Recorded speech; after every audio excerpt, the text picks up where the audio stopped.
Bonjour à tous et bienvenue sur boursicoté.com pour cette nouvelle analyse technique du CAC 40 en point matinal avec une configuration qui au lendemain d'une baisse relativement marquée tente un rebond technique.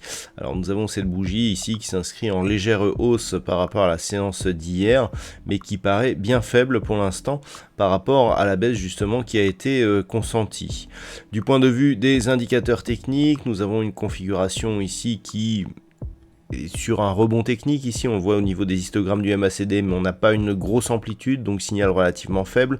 Un RSI qui se neutralise ici sur des niveaux proches de sa zone 50. Alors, cette configuration elle est intéressante parce qu'on a eu ici une forte baisse, mais qui d'un point de vue d'unité de temps 4 heures ne nous donne pas de signal d'excès.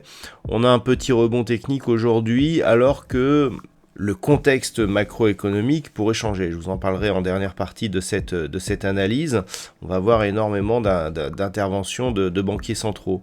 Donc pour l'instant, d'un point de vue technique, on s'inscrit plus dans une neutralité que dans un retournement. Ce que l'on peut voir, et je vous en avais parlé lorsque nous avions inscrit ici cette séance en fin de semaine dernière, c'est qu'on est sorti ici d'une dynamique qui était baissière. On avait ici une belle évolution sous la moyenne mobile 20 exponentielle. On avait eu ici cette accélération baissière. Et sur le rebond, on a montré que le rebond nous faisait remonter plus haut que le point haut qui se situait juste avant cette accélération baissière. Donc quelque part, on était sur une reprise du marché haussier, là on est plus sur une neutralisation. Tant que l'on reste ici aux alentours des 6522 points, et je dirais même tant que l'on ne dépasse pas la zone des 6389, on peut se complaire justement dans cette phase de neutralisation sans pour autant craindre une poursuite du mouvement baissier. Par contre, si on repasse ici sous cette zone, clairement on aura succession de points bas, donc reprise d'un point bas inférieur au précédent et donc là risque d'accélération baissière. Actuellement, ce que l'on voit, c'est que suite à une forte baisse, on n'a pas de relais immédiat.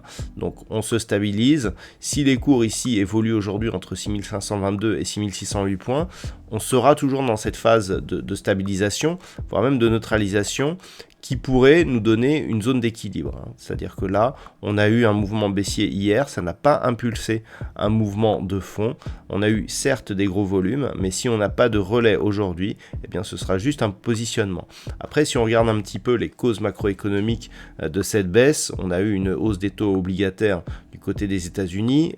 Ces taux se sont calmés durant la nuit, mais on a surtout une hausse des matières premières, de l'ensemble des matières premières, et une production qui pourrait ralentir en Chine à cause d'un regain de coronavirus.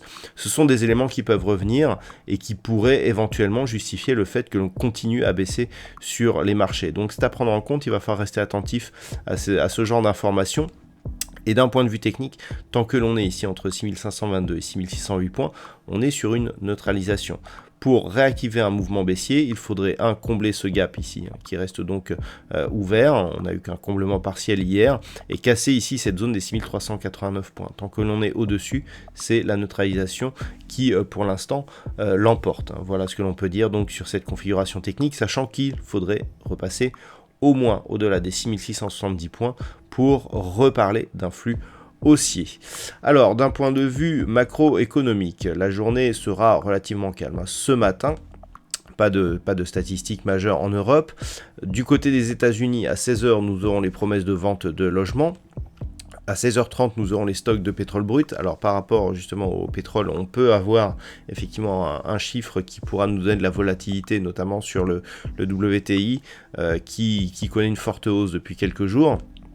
Et puis donc à partir juste avant 18h, 17h45, on va avoir un grand nombre de banquiers centraux qui vont s'exprimer dans le cadre d'un forum de la BCE.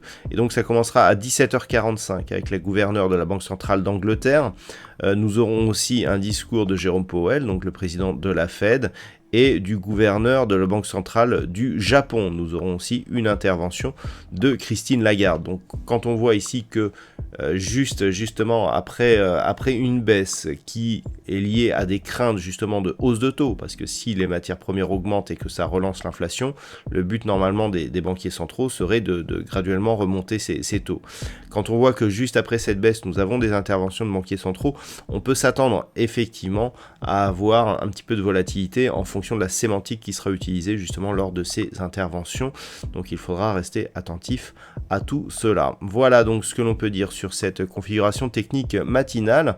Je vous souhaite une bonne séance. On se retrouve dès ce soir pour toutes les autres analyses techniques du site boursicoté.com.